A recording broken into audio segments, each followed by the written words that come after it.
Hello guys, welcome to Tech Tricks tutorial. In today's video, I will show you WhatsApp new text formatting tricks, including code blocks, quote blocks, bullets, and numbering.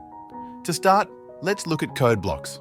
Open any chat, and to format text as a code block, use 3 backticks before and after the text.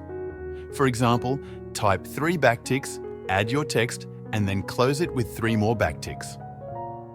When you send the message, it will display in a monospace font. Next, let's do quote blocks.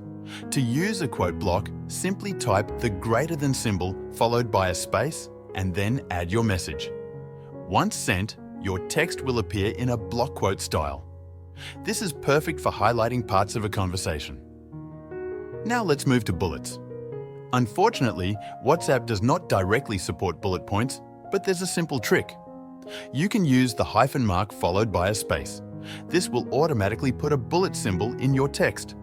Finally, for numbering, type the numbers followed by a period and then add your text. For example, type 1, then period, and then hello. Do this and it will create a numbered list. These simple tricks can make your WhatsApp messages more organized and engaging. Thanks for watching this tutorial. If you found this video helpful, please like and subscribe to our channel for more tech tips and tutorials.